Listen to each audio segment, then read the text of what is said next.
This will be the first time I have ever told anyone this. Even now, speaking about it, it was one of the most terrifying situations I have ever been in. To this day, I tend not to look out my window in the dark. It was October time last year and I needed to catch a break. So I did what any normal person would do and looked up social media for a getaway break. I've been single for 2 years now, and I usually do these things by myself. I find it a good way to get away from everything. I came across a blog about a wilderness experience. You would stay in a cabin out in the woods with one gigantic window that looks out at the wilderness. The cabin isn't much of a cabin at all. It is quite small, basically just one room, one gigantic window, a bed facing the window, and a small bathroom. So I booked it that very weekend. The drive was uneventful. It took 2 hours to get there. When I was booking, I was told I was going to meet a man named Tom. Tom owned the cabin and, I presume, the land that it was on. I drove into a laneway. The lane went on for about 5 minutes of windy roads, gritted gravel and shrubs on each side. The further I went in, the denser the shrubbery and trees became. I pulled up in front of a big, square white house. As I got out of the car, the gravel underneath sank me just a little bit by my own weight. I walked up to the door and rang the doorbell, then took 2 steps back. The door opened immediately. An old man greeted me at the door. He was around 5, 6, bald, in his 60s or 70s, wearing blue jeans. "Hello there. Hi, I have a booking in the getaway cabin." Yes, come in. We were expecting you." I walked up the 2 steps and into the house. The house was pretty regular except for the gigantic ceilings above. There was a small desk to the right-hand side, where the old man went behind. "Okay, so what time would you like breakfast at?" said Tom. Any time really. I'm not in any rush." "Okay, we'll say 9:30. "Yeah, that's great." "And what experience are you looking for?" asked Tom. How do you mean?" I replied, puzzled by the question. "Well, we have seasonal experiences around here, and because it's coming up to October, we have horror, or you can jump ahead and go straight to Christmas. The experiences are up to you. Here is the list." The list was an A4 sheet of paper. It had an option for 4 items. Number 1, Christmas. And then just beside it, in brackets, it said Santa Claus. Number 2 was horror. And beside it, in brackets, it said Halloween. Number 3 was New Year's. Number 4 was Thanksgiving. Which one is the best?" I asked the man, still confused by the offer. "Well, while you're here, you will still get the whole experience of the wilderness, but what happens tonight will be completely up to you. Personally, I do think you should avoid the Christmas one, as we are still in October, but are you brave enough to pick horror?" I did want to get away from everything for a while. I didn't think I was going to be getting such a confusing offer. So I looked at the man, took a brave breath in, and said, "Sure, nothing scares me. Go on, I'll do the horror."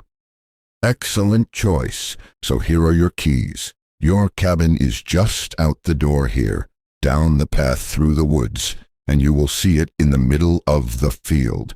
Go there, and there are a number of items in the room. Beside these items will be a little note on how to use them. I recommend you keep the lights off. Otherwise, when it gets dark out, you won't be able to see anything out your window. But if you keep the lights off, your eyes will adjust. So please just remember that." I thanked the old man. I took the keys and went back to my car to collect my things. I followed the man's instructions towards the cabin. It was around 4 p.m. at the time. It was slowly getting to dusk as I arrived at the small cabin. The cabin was no larger than 8 feet tall. It was a brown square wooden box with one gigantic window overlooking the tree lines. I walked up to the cabin, unlocked the door, and let myself in. When I came in, there was one chair facing the window, a small fridge to my left-hand side, my bed to my right, not facing the window, and a small bathroom barely big enough for one person. There were a number of random items in the room. The first one I noticed was a pair of binoculars.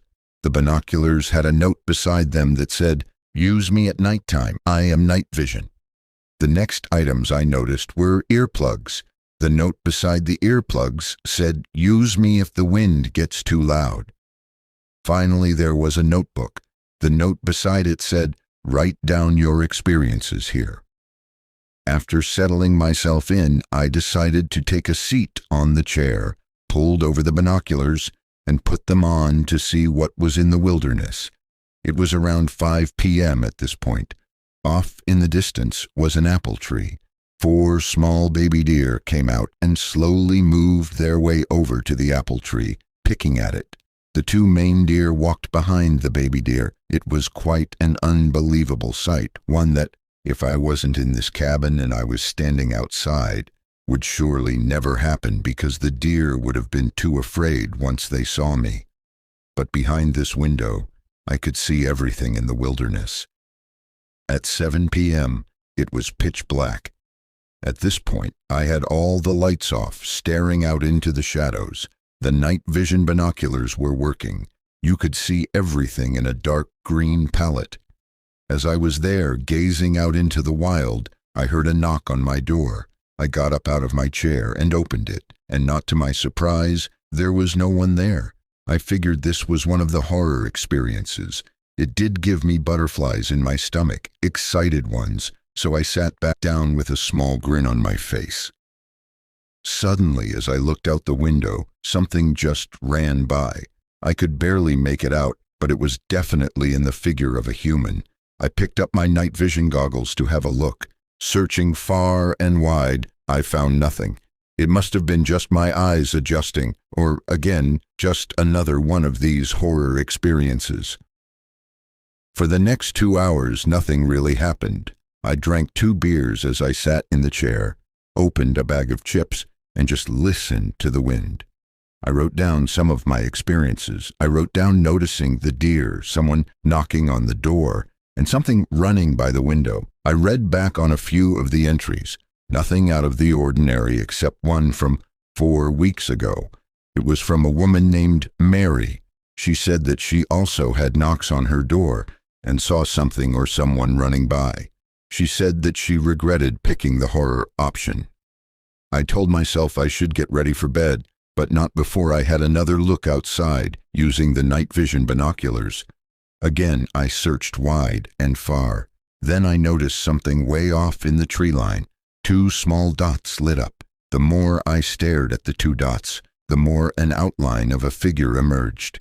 It looked like a really skinny man. The man had really long hair coming down his face.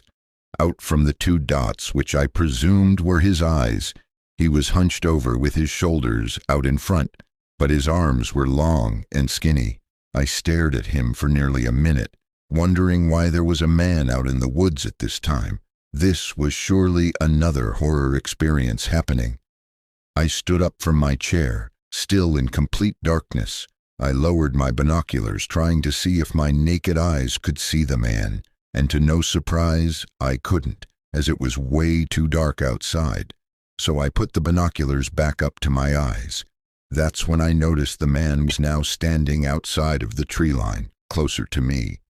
The tree line was about 100 meters away from the cabin. All in front of me was overgrown grass blowing in the wind.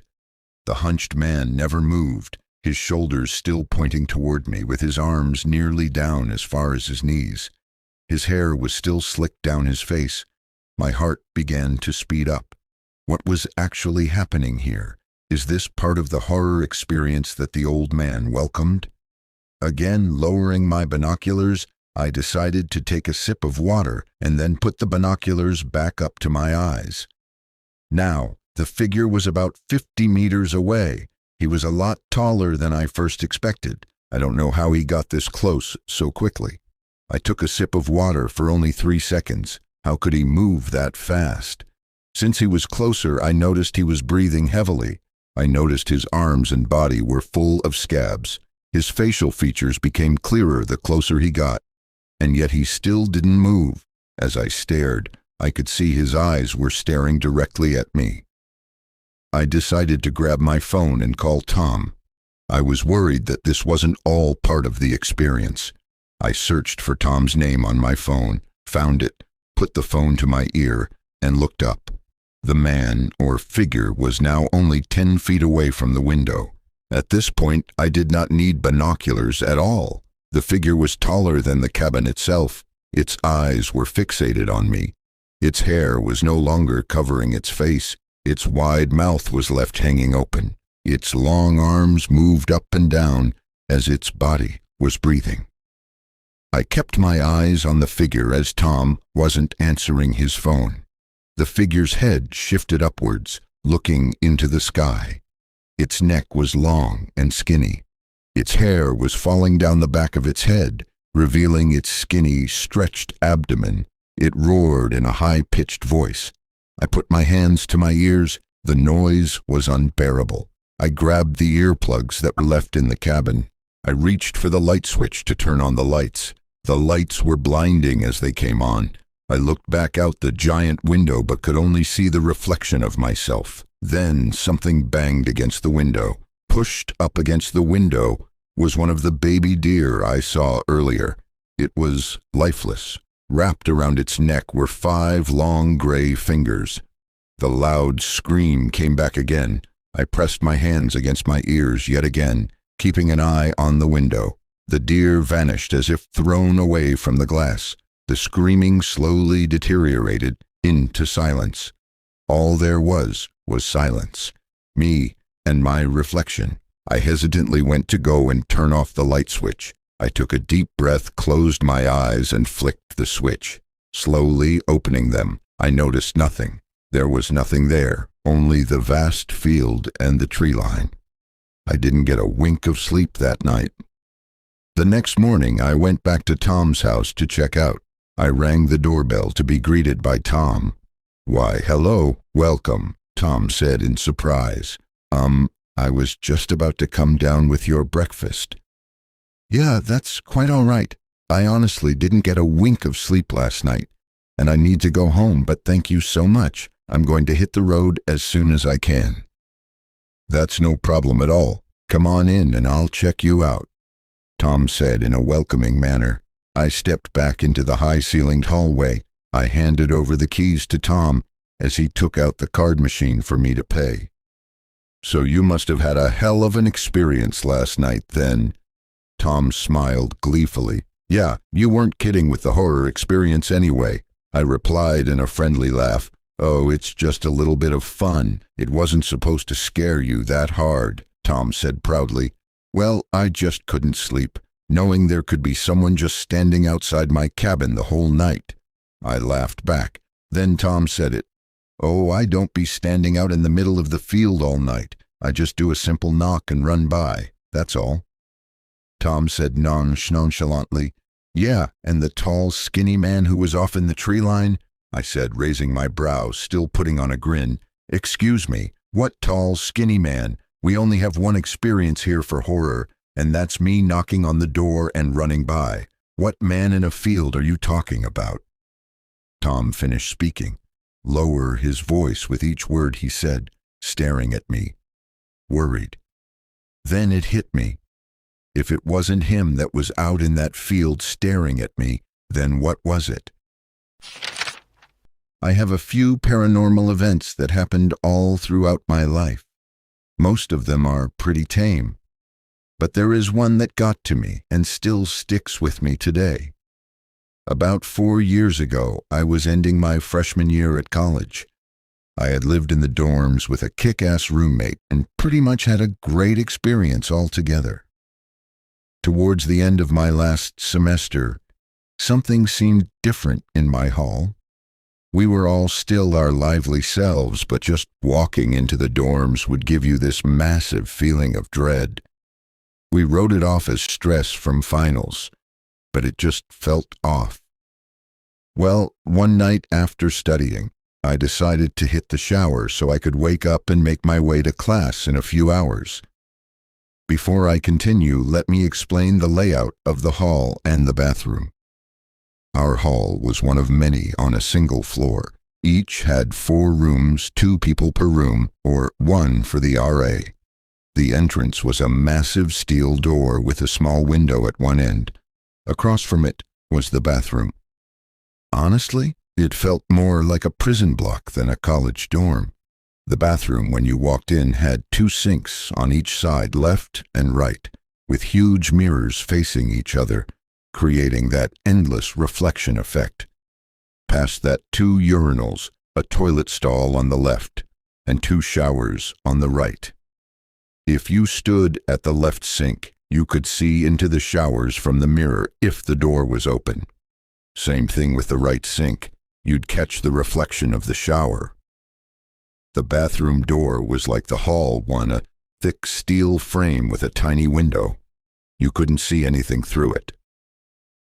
The door was always propped open with a heavy wedge of wood. It wouldn't move unless someone really tried to close it. So back to that night. I'm all alone in the bathroom. I throw my change of clothes on the right sink so I can grab them easily from the stall. I look up into the mirror, and that's when I see it. Something shimmering, way in the distance, deep inside the layers of reflection. I stare. It's slowly jumping, forward, closer, like it's hopping from one reflection to the next. I feel unsettled, but I brush it off. Maybe it's the Red Bull, the Adderall, the caffeine combo. Just my brain playing tricks. But no, it starts moving faster. As it gets closer, I can make out details, not clear, just a dark mass like it's covered in hair. My heart's pounding now. I'm frozen. It's still coming, still moving closer through the layers of mirror. And then it hits the 4th layer. I get my closest look at this thing, and I regret it instantly. It wasn't hair. It was some kind of long, flowing veil. I could see through it just barely, but from the torso down, it was solid black. The face, I don't know how to describe it. It was human, but not. Wrong. There were eyes, black, but glowing somehow. I saw it for maybe a second, a single second, but it burned itself into my brain. And then the lights went out. Slam. The bathroom door shut. Darkness. I couldn't see anything. I ran for the door. It wouldn't budge. And then the smell hit me. Blood. Strong. Overwhelming. Thick. And then nothing. I woke up in the hospital. The RA said he was heading to the bathroom and found me in the shower stall, shirt soaked in blood from a massive nosebleed. He asked what happened. All I could say apparently was, "It saw me." Then I lost it. They sedated me on the way to the hospital. When I came to, my parents were there, terrified. The doctors said it might have been a seizure, but the CAT scans were clean. No history of epilepsy, no hallucinations. Nothing like that had ever happened before. Even with the Adderall, never had that kind of reaction. To this day, I can't look at a mirror for more than a minute.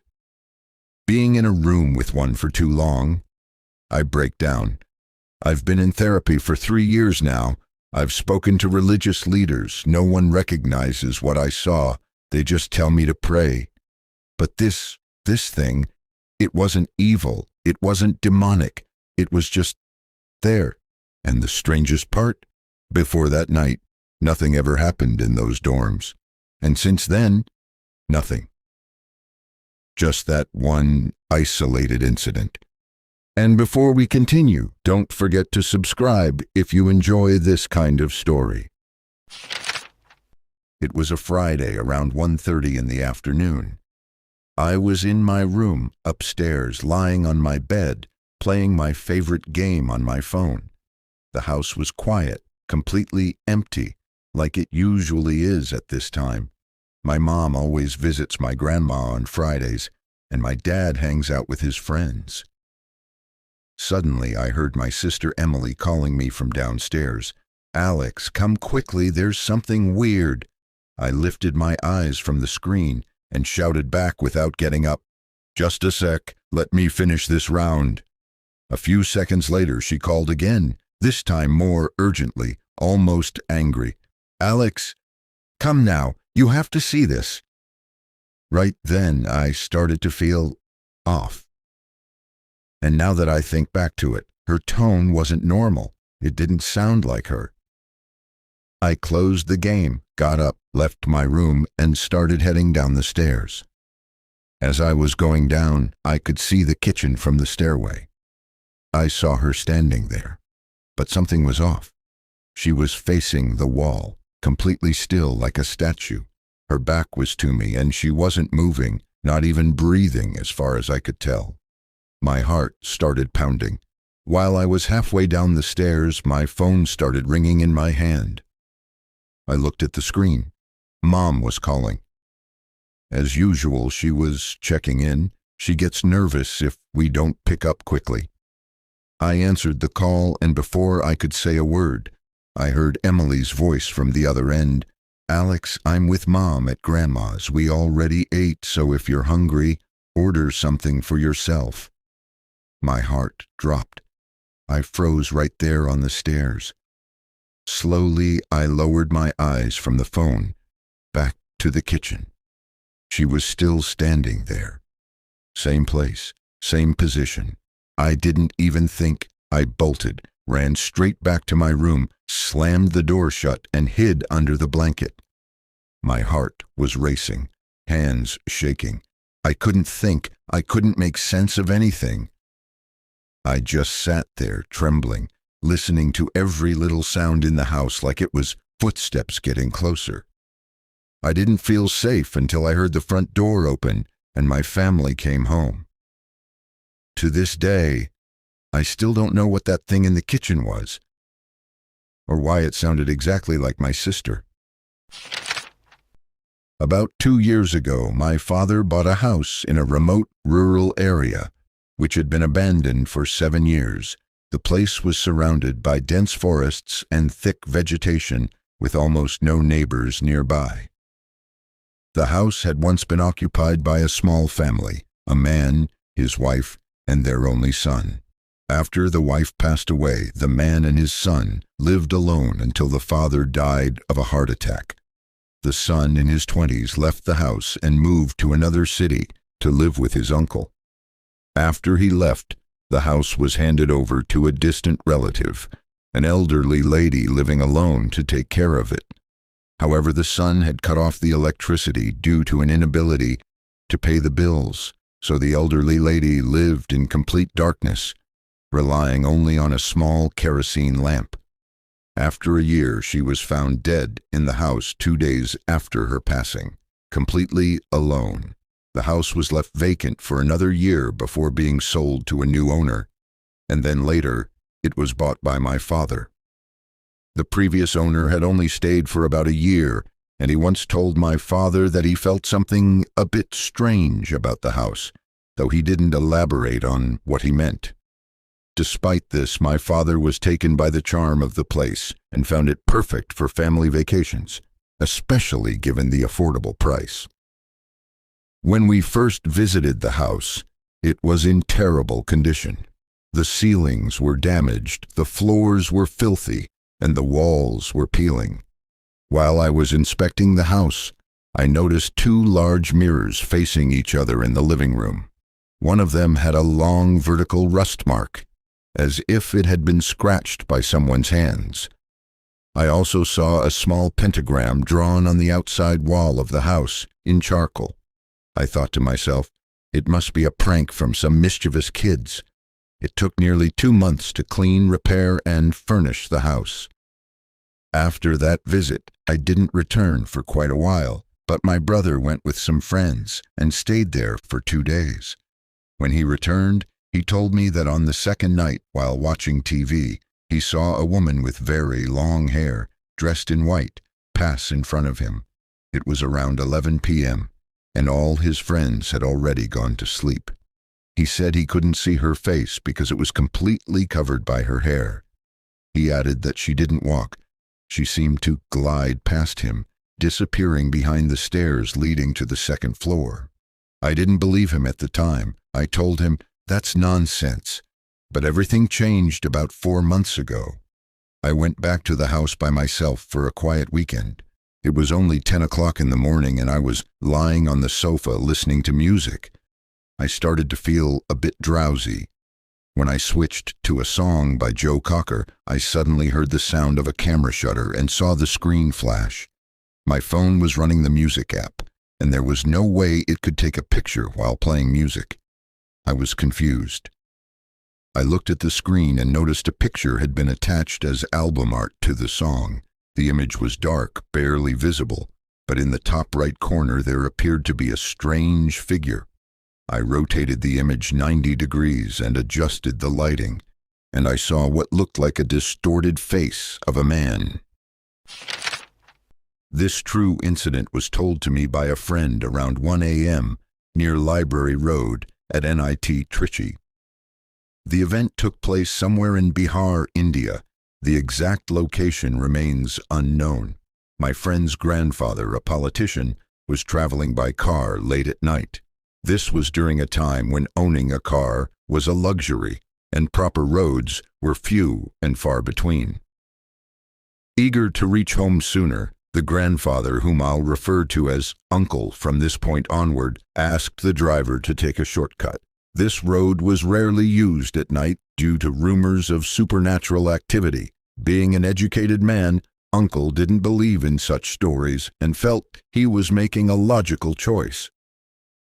After driving for about 20 kilometers, the driver spotted a woman standing by the roadside asking for a lift. He looked at Uncle for direction. Uncle firmly instructed him not to stop, just keep driving. So they passed the woman and continued on their way. A little further down the road, Uncle noticed something outside his window. The woman's face was now clearly visible through the car window. She was running at the exact same speed as the vehicle. She turned her head, looked directly at Uncle, and said, "You should have stopped." The shock was too much for Uncle. He suffered a cardiac arrest and died on the spot. The woman, however, spared the driver, telling him, "You were only following orders." This story was first told by the driver to my friend's grandmother. Later, she passed it on to my friend when he asked her for a good horror story. In a remote Indian village during the 1960s, a strange incident occurred, one that remained etched in my grandfather's memory until his final days. My grandparents lived in a modest house, built from mud and bricks. Directly across from their front door stood another house, always closed, always silent. It was home to a reclusive widow who rarely spoke to anyone in the village. But this woman was not ordinary. According to local beliefs, certain astrological signs make people more vulnerable to supernatural encounters, and she unfortunately was said to be one of them. Every night, terrifying screams would echo from behind her locked doors. No one knew what went on inside. But one night, the screams became unbearable. They were layered double voices, gurgling sounds, and high-pitched shrieks unlike anything the villagers had ever heard. Hesitant but desperate, the villagers decided to act. They lit their torches, for there was no electricity back then, and gathered outside her home. As they stood there, the screams only grew louder. Then one of the strongest men stepped forward and kicked the door several times until it gave way. The moment the door opened, silence. That night, my grandfather led the group inside. Step by cautious step, he entered, torch raised high. The fire illuminated only a narrow space ahead, forcing him to move slowly. Then a dreadful sound broke the stillness, a wet, crunching, slurping noise. My grandfather turned his torch toward the sound, and there she was, huddled in a corner, her clothes soaked in blood, hair disheveled, surrounded by filth. The stench was overwhelming. She was devouring a raw chicken, tearing it apart with her teeth. Blood and guts dripped from her mouth as she chewed. Suddenly she stopped and looked up. Her eyes were yellowed, feverish, and her pupils were a ghostly gray. My grandfather swears he'll never forget those eyes.